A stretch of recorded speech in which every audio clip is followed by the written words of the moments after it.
ప్రపంచ చరిత్రలోనే సుభాష్ చంద్రబోస్ చేసిన సీమోల్లంఘనకు సాటి కనిపించదు. కలకత్తా నుండి బెర్లిన్ వరకు ఆయన చేసిన యాత్ర యొక్క చరిత్ర శరీరాలను పులకింపజేస్తుంది. 1941 సంవత్సరం జనవరి 15వ తేదీ రాత్రి 8 గంటల సమయంలో నలువైపులా అంధకారంతో ఉంది ఆ రోజు.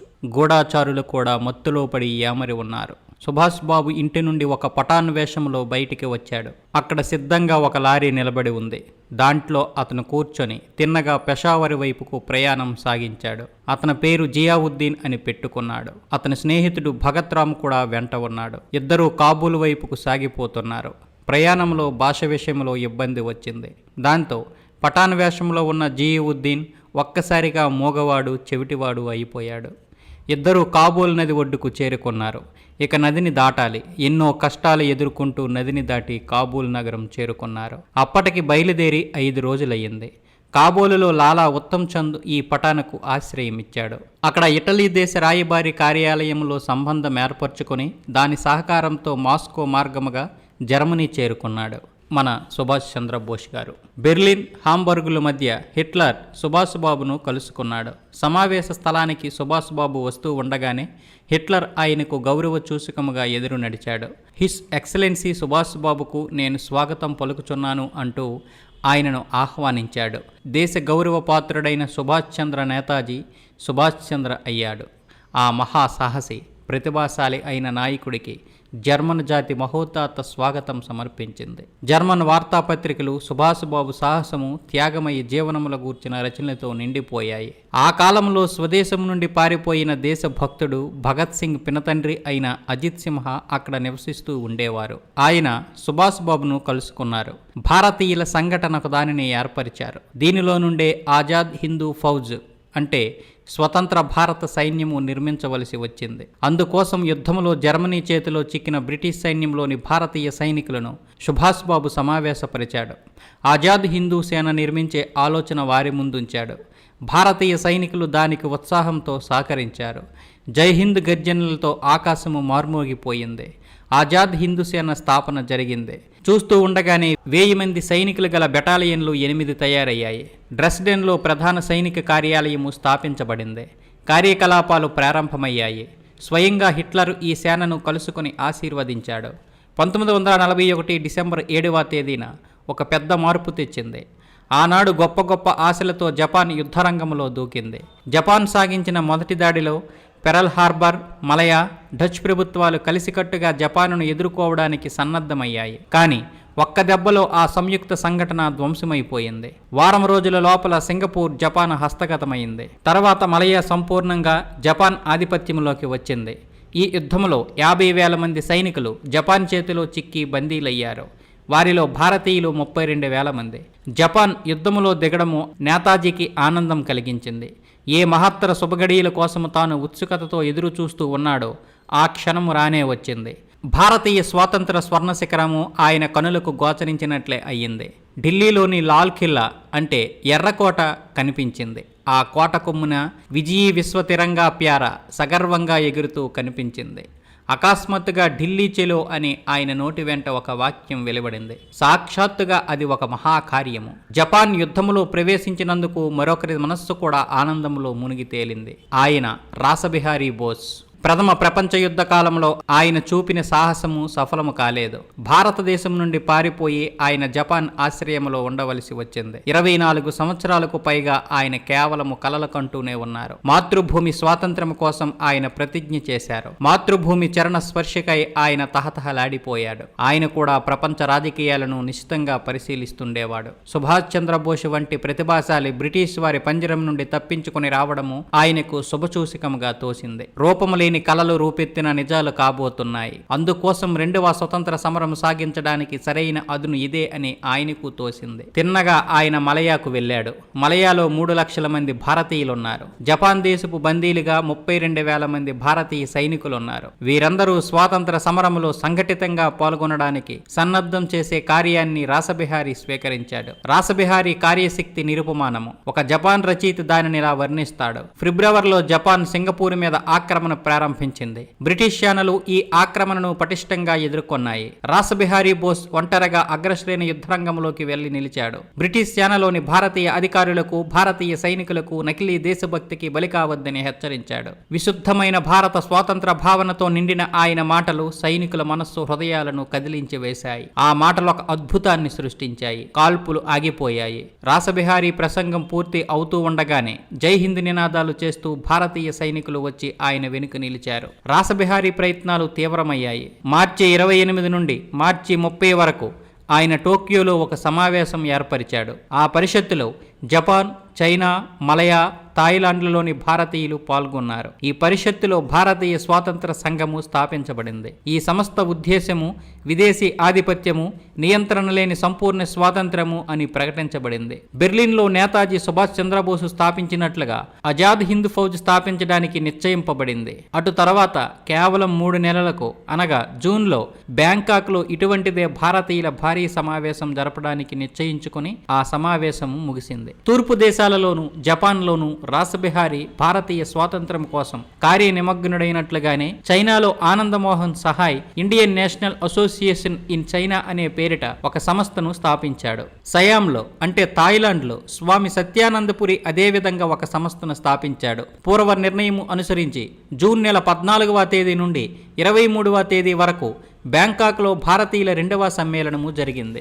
ఈ మహాసభలకు Java, Sumatra, Indo China, Borneo, Manchuria, Hong Kong, Burma, Malaya, Japan మొదలగు దేశాల నుండి ప్రతినిధులు వచ్చారు. భారతీయ స్వాతంత్ర సంఘానికి అందరి ఆమోదము, సమర్థన లభించాయి. ఆజాద్ హింద్ ఫౌజ్ స్థాపనకు మరొక్కసారి అందరి అంగీకారము లభించింది. సర్వజనోమోదముతో నేతాజీ సుభాష్ చంద్రబోసును ఈ పరిషత్తు నాయకుడిగా ఎన్నుకున్నది. వెంటనే బయలుదేరి రావలసినదిగా ఆయనకు ఆహ్వానం పంపించబడింది. నేతాజీ ఈ ఆహ్వానం చూసి ఆనందంతో పొంగిపోయాడు. మాతృభూమి సేవలో సర్వోన్నతమైన గౌరవ స్థానం లభించింది. భావోద్విగ్నమైన హృదయంతో ఆయన ఆజాద్ హింద్ సేన నుండి సెలవు తీసుకున్నాడు. వారి ఆశీస్సులను అర్థించాడు. అనిశ్చిత పరిస్థితి దృష్ట్యా ఆయన సహచరుల హృదయాలు కదిలిపోయాయి. ఎంతో సాహసికులు, శూరులు, రణధీరులు అయినప్పటికీ తమ ప్రియతమ నాయకుడి దూర ప్రాచ్య దేశాలకు పంపవలసి ఉన్నదనే భావన విషయం తెలియగానే వారి గుండెలు బరువెక్కాయి. ఏ మాటలతో, ఏ విధంగా ఆశీస్సులనివ్వాలి? వారి కళ్ళెదుట కాలుని ప్రళయ నృత్యం వికృతమై కనిపిస్తుంది.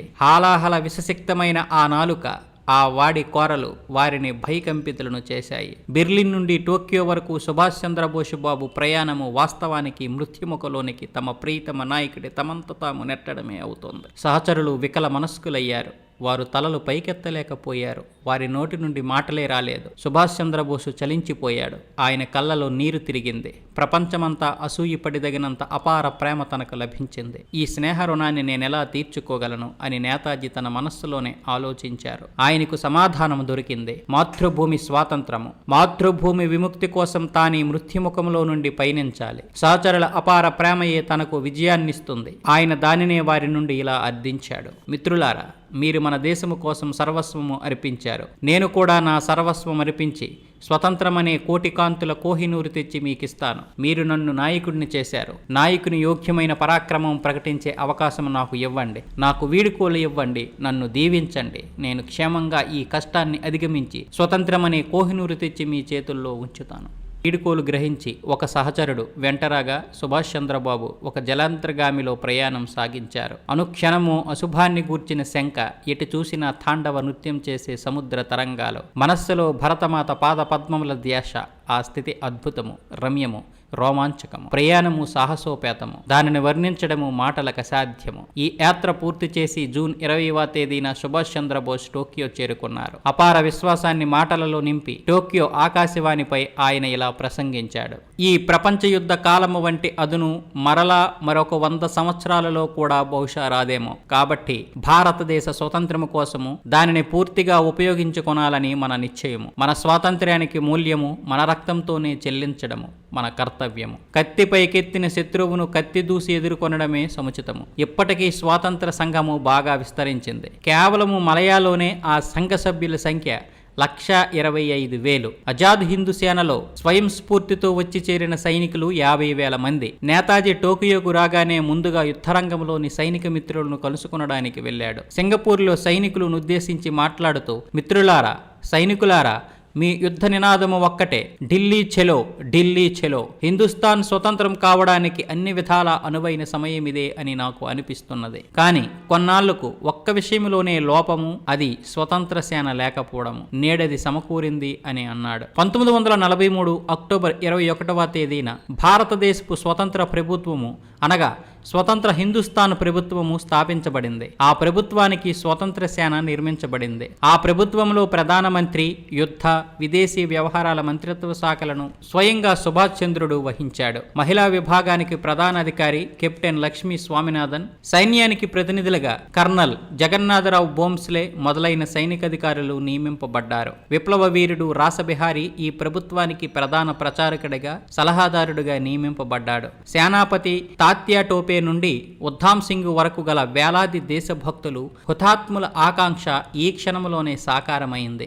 ఈ స్వాతంత్ర భారత ప్రభుత్వాన్ని Japan, Germany, Korea, Italy, China, Irish republic మొదలగు దేశాలు గుర్తించాయి. అప్పటికి ఆజాద్ హిందూ సేన, ఝాన్సీ సేన విభాగము, ఆజాద్ హిందూ ఆకాశవాణి, ఆజాద్ హిందూ వార్తాపత్రిక ప్రారంభింపబడ్డాయి. ఆ సమయంలోనే జపాన్ దేశపు జనరల్ టోజో టోకియోలో విశాల ప్రాచ్య ఆసియా దేశాల సమావేశాన్ని ఏర్పాటు చేశాడు. ఈ సమావేశంలో స్వతంత్ర భారత ప్రభుత్వానికి అందరి ఆమోదము, సమర్థన లభించాయి. బ్రిటిష్ అధికారం నుండి విముక్తి చేయబడిన అండమాన్ నికోబార్ దీవులు రెండింటినీ ఆజాద్ హిందూ ప్రభుత్వానికి అప్పగిస్తూ జపాన్ ప్రభుత్వం తరపున టోజో ప్రకటన చేశాడు. మహాభారతంలో శ్రీకృష్ణుడు రాజైన సంఘటన వంటి ఉదాత్తము, సమయోచితము అయిన సంఘటన ఇది. స్వాతంత్ర భారత ప్రభుత్వానికి ఇప్పుడు దేశము కూడా లభించింది. ఈ సన్నివేశము సుభాష్ బాబుకు హర్షోల్లాసాన్ని కలిగించింది. ఆయన హృదయం ఆనందముతో ఉక్కిరిబిక్కిరైంది, కంఠం రుద్ధమైంది. కృతజ్ఞతను ప్రకటిస్తూ సుభాష్ బాబు ఇలా అన్నారు: స్వతంత్రమైన ఈ ద్వీపాలు బ్రిటిష్ దాస్యము నుండి విముక్తమైన మాతృదేశ ప్రథమ ప్రదేశంగా భారతీయుల దృష్టిలో విశేష ప్రాముఖ్యతను సంతరించుకున్నాయి. ఈ భూమి వలన ఆజాద్ హిందూ ప్రభుత్వము పేరుకు మాత్రమే కాక ప్రత్యక్షంగా కూడా జాతీయ అస్తిత్వాన్ని పొందింది.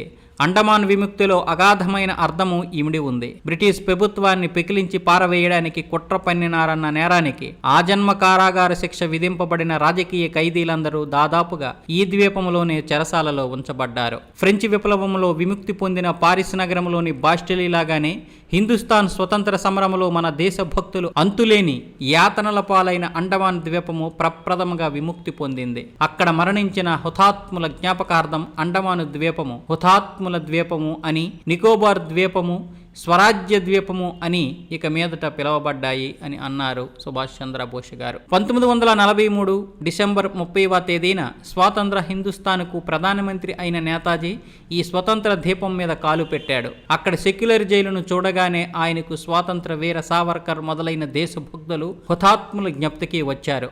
ఆ హుతాత్ములను స్మరించి ఆయన కృతజ్ఞతాపూర్వకంగా ప్రణమిల్లాడు. ఆనాడే అక్కడ స్వతంత్ర భారత ధ్వజము ఎగరవేశాడు. ఒళ్ళు పులకరింపజేసే సన్నివేశం అది. 1857 సంవత్సరం నుండే కాదు, అంతకు పూర్వం 100 సంవత్సరాల నాడు అంటే 1757 బెంగాల్ గడ్డ మీద భారతీయులకు ప్రథమ పరాజయం సంభవించిన నాటి నుండి ఈనాటి వరకు అంటే 1943 వరకు స్వాతంత్ర ప్రయత్నాల చరిత్ర ఈ పతాకము రూపంలో ఎదురు నిలబడి ఉంది. అద్వితీయ శౌర్యము, అసామాన్య త్యాగము, అపార స్వాతంత్ర కాంక్షల వర్ణావళి విముక్తమై ఆకాశములో విహరింపసాగింది. స్వాతంత్ర సంగ్రామ సందేశాన్ని దశ దిశలా ప్రసరింపజేయసాగింది. అంతిమ సమరము కోసం ఈ పతాక ఛాయలో భారతీయ ప్రజల శౌర్య శ్రద్ధ సమన్వితులై, దీర్ఘ ప్రయత్నశీలురై, సంఘటితులై నిల్వవలసిందని ఆ రక్త జ్వాలలు ఆహ్వానించాయి. శత్రువును దేశ సరిహద్దులు కావలకు తరిమికొట్టి హిందుస్థాన్ స్వతంత్రమయ్యేంత వరకు భయంకర యజ్ఞాన్ని ప్రబలింపజేయడానికి వారు తీసుకున్న శపథం అదే.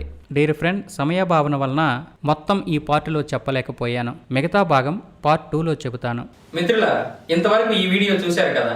ఈ వీడియోపై మీ అమూల్యమైన అభిప్రాయాన్ని కామెంట్ రూపంలో తెలియచేయండి. అలాగే ఈ వీడియో కనుక నచ్చినట్లయితే లైక్ చేయండి, షేర్ చేయండి, సబ్స్క్రైబ్ చేసుకోవడం మాత్రం మర్చిపోకండి. తెలుగు వారికి వందనం, తెలుగు జాతికి అభివందనం. భారత్ మాతా కీ జై. జై హింద్.